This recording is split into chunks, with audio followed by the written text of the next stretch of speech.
Oke, assalamualaikum warahmatullahi wabarakatuh. Buat teman-teman, sebelum menonton video ini, tetap pastikan udah sholat 5 waktu pastinya. Oke, kebetulan pada kesempatan kali ini saya kedatangan atau ngobras ini kedatangan tamu spesial, yaitu Ketua Pemuda Hidayatullah Kebumen.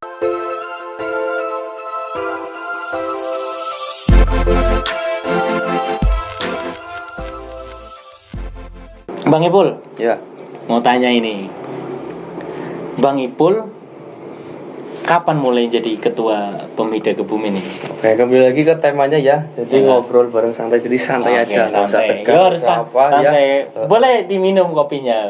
Oke. Terus, Oke, siap. Tis dulu ya. Anu kosong, bro.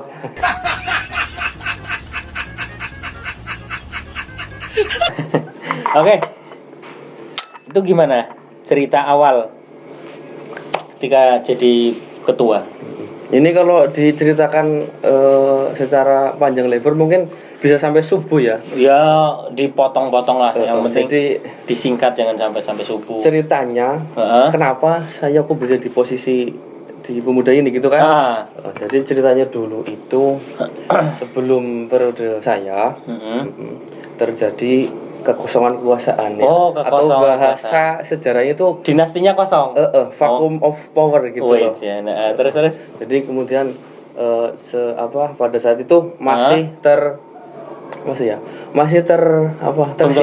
tersisa beberapa orang yang masih jiwanya itu membara. Mengopeni lah ya. Dan pada saat itu juga saya masih baru aja lulus STM gitu loh. Baru lulus SMA. Jadi kalau ditanya pengalaman organisasi masih semur jagung lah, jagung garing belum tukul. Justru malah kalau tukul itu mengalami beberapa Ya, indilalah dari beberapa kejadian saya sering dirangkul oleh ketua sebelumnya itu. Yang dulu itu Bang Usbo. Bang Usbo. Ya. Terutamanya di program silaturahmi. Ini sering diajak entah itu ke tokoh masyarakat, gitu ya betul, tokoh masyarakat sekitar, kiai-kiai, senior-senior yang dulu pernah berkiprah di keorganisasian gitu. Terus lambat laun kok dirasa kayak programnya kok ini tok gitu. Silaturahmi tok. Jadi timbul suatu ide,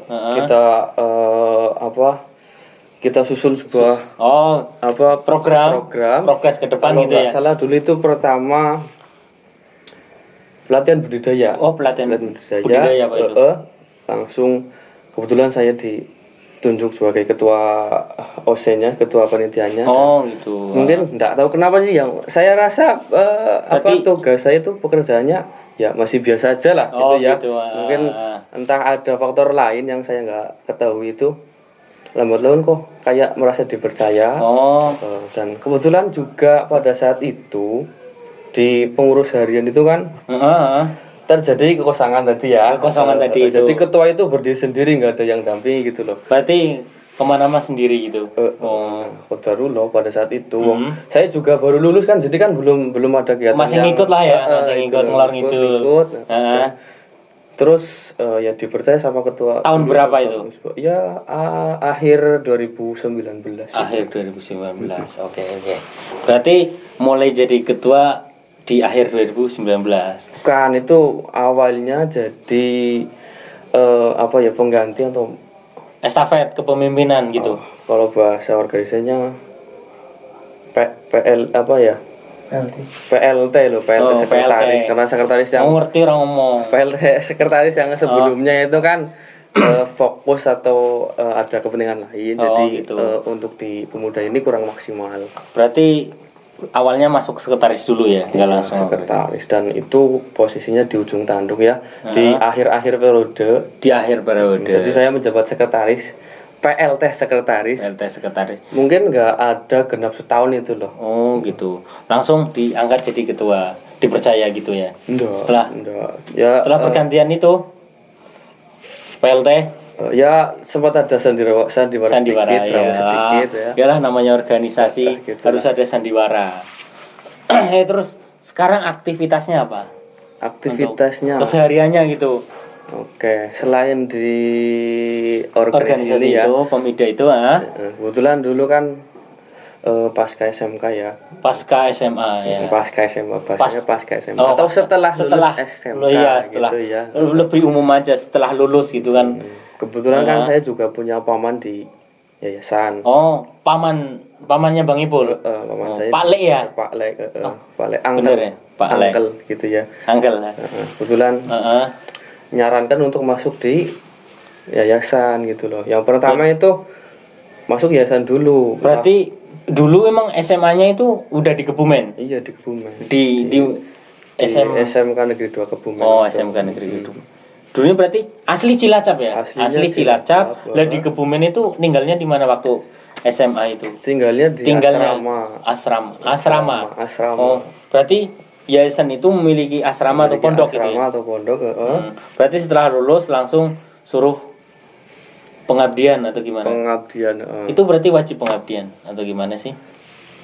Ya boleh dikatakan wajib ya, karena kan apa ya, diharapkan ya walaupun dari yayasan nggak ada tuntutan untuk secara tertulis timbal balik gitu bahasanya, tapi kan secara hati kita tergugah ya. Gitu. Namanya sudah dibiayai 3 tahun gitu, masa berarti lulus langsung ucul gitu kan? Waktu SMA berarti gratis dibiayai yayasan. Terus setelah berarti aktivitasnya masih di yayasan. Aktivitasnya apa ini di yayasan ini? Pasca SMK itu ya, pasca SMA. urut aja. Ya itu kembali lagi tadi dipercaya terus dipanggil yayasan itu ya. Dipanggil yayasan. Bang Ipul gitu berarti ya. Iya gitu bahasa gampangnya gitulah. Terus. Pertama ya coba jagung tok gitu loh. Mungkin kalau ada ruangan yang kotor disapu gitu. Mungkin kalau ada salah satu orang tua minta dianterin ya dianterin ya. Orang tua minta dianterin. Oh, maksudnya yang tua di yayasan itu. Iya, gitu maksudnya gitu loh. Tak kira orang tua dari siapa gitu. Ya awal-awal itu statusnya belum jelas lah. Belum jelas apa tugasnya, contoh jadi guru kah, jadi bersih-bersih satpam kah. Oh, berarti jelas, gitu. Di yayasan itu sendiri memiliki beberapa itu toh. Berarti ada sekolahannya karena tadi Bang Ipul menyebutkan guru itu. Ada. Ada beberapa sekolah sih. Sementara baru sampai SMP. Dari yang pertama ada TPA. Ada TPA. Kelompok bermain. Terus TK, SD, yang terakhir yang baru berjalan 3 tahun itu SMP. Oh, berarti udah sampai SMP nih. Iya. Udah lumayan besar berarti. Lumayan besar alhamdulillah. Bang Ipul diamanai di bagian mana ini? TK? Setelah status yang nggak jelas itu ya. Oh, lanjut. Oke, siap. Terus lanjut. Nggak jelas. Terus kemudian ada pembagian tugas yang seluruhnya karyawan dan staff guru itu di rolling ya. Sistemnya itu rolling. Jadi bisa yang sekarang itu jabatannya sebagai guru, besoknya jadi kepala sekolah itu bisa. Begitu juga sebaliknya gitu. Gitu. Sistemnya gitu. Ya, kebetulan langsung pada saat itu direkrut jadi guru SD. Berarti sekarang ngajar di SD lah ya. Iya. Kenapa nggak ngomong dari tadi langsung guru SD gitu loh, biar cepet. Berarti sekarang kegiatannya di SD. Iya. Di SD itu ngajar sebagai apa? Ya boleh, bisa dikatakan ngajar, bisa dikatakan jadi pelengkap tok, bisa dikatakan gitu. Ngomong juga gitu. Di yayasan itu berarti sampai SMP. SMP ya? Iya. Ada unit-unit lain yang di bawah yayasan itu? Selain yang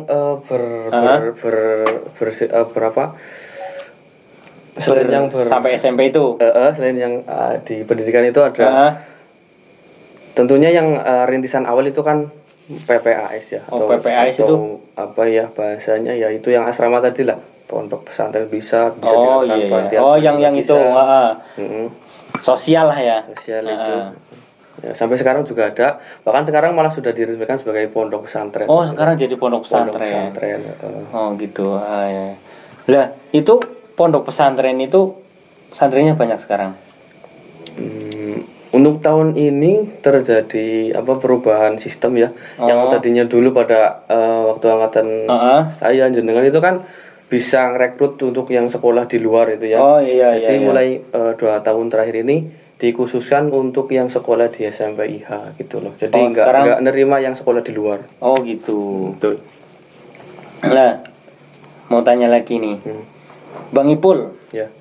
Apakah cuma sekolah, apa nyambi sama kuliah? Oh, tentunya saya juga masih memikirkan karir ya. Kan kita nggak tahu kedepannya gimana. Masa iya saya mau seumur hidup sampai mati jadi beratnya jadi guru gitu kan? Oh gitu. Berarti ya ada kepengin kedepannya lebih maju lah ya. Lah kedepannya gitu.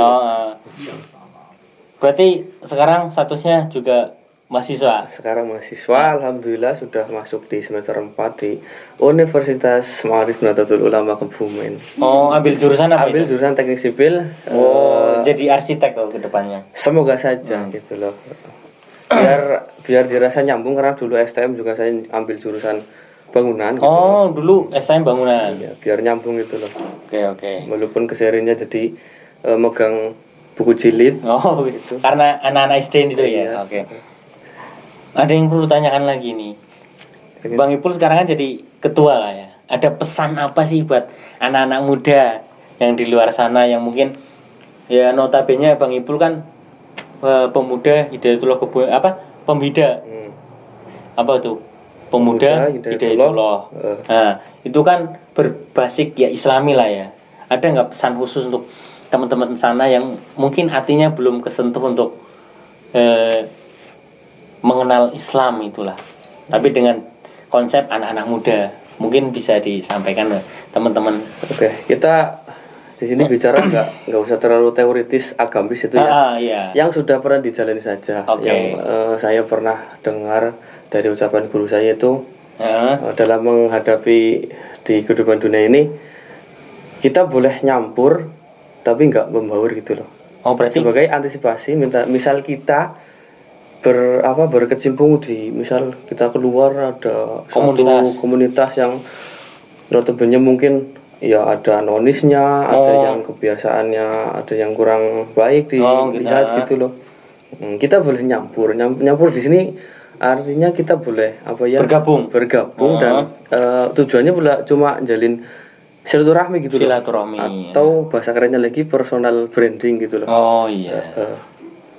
Dan jangan sampai membaur gitu loh. Membaur dalam konteks atau tanda kutip di hal-hal yang negatif gitu loh. Itu kan dalam hal cara bergaulnya.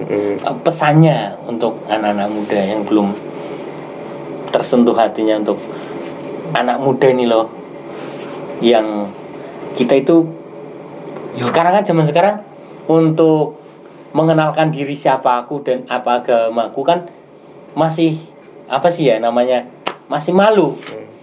Nah, apa ini yang untuk ke depan mungkin pesannya? Oke. Karena di sini saya posisinya masih fakir ilmu ya, masih baru saja mengenal dunia organisasi. Yang jelas dunia ini nggak selebar daun kelor bahasanya gitu loh. Jadi misal teman-teman semua itu baru mengenal suatu hal, misal dalam komunitas tertentu, jangan anggap itu sudah cukup gitu ya. Berarti, karena masih banyak ilmu yang menunggu Anda di luar sana. Itu dengerin, intinya kita itu harus terus belajar. Karena kita juga butuh guru yang lain, karena satu guru ini mungkin mengajarkan tentang arti hidup, satu guru ini mengajarkan tentang hidup yang selanjutnya atau yang lainnya gitu. Oke, terima kasih Bang Ipul. Selanjutnya mau ditanyakan lagi. Tadi dari pertanyaan dari teman ini, cara untuk menjaga diri agar kita kan tadi udah sempat Bang Ipul menyampaikan bahwa ketika bergabung sama orang yang non ataupun mungkin bisa dikatakan yang terlalu bebas dalam bergaul. Nah, cara untuk menghindari agar kita tetap bergaul tapi tidak terbawa ke arus itu kita harus membentenginya dengan apa gitu? Yang pertama kita harus kenali dulu diri kita itu siapa gitu loh. Perkenalan dulu diri kita. Terus agar tadi kembali mengantisipasi agar nggak terjerumus ke pergaulan bebas gitulah. Iya, yang pertama ya tadi itu ya kita harus kenali diri kita itu siapa, berangkat dari siapa. Misal cara gampangannya kita tuh lahir dari keluarga yang biasa-biasa saja. Nanti kok sok-sokan di luar sana itu banyak gaya, banyak apa. Jadi kita flashback kembali, noleh ke belakang. Kita tuh dari mana asalnya gitu. Oh gitu. Berarti bentengi diri dengan dari mana kita asal. Mungkin ada tambahan lagi nih Bang untuk membentengi diri, mungkin ya untuk tadi yang menanyakan ini Sasminto ya. Terima kasih.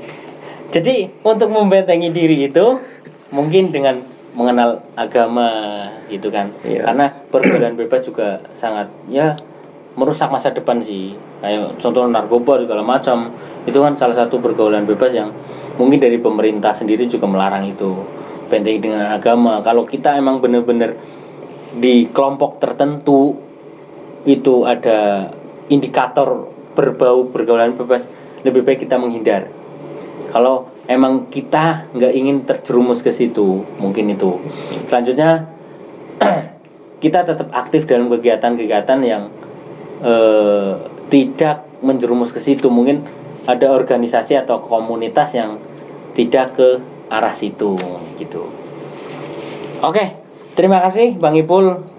Waktunya mungkin ini kalau ada teman-teman yang mau ditanyakan lagi bisa ditanyakan di kolom komentar. Mungkin itu dari saya. Terima kasih, tetap tonton terus ngobrol bareng santai. Oke. Terima kasih Bang Ipul. Hati-hati di jalan, jangan lupa tetap mampir di Basecamp ini. Oke, terima kasih. Assalamualaikum warahmatullahi wabarakatuh. Jangan lupa sholatnya.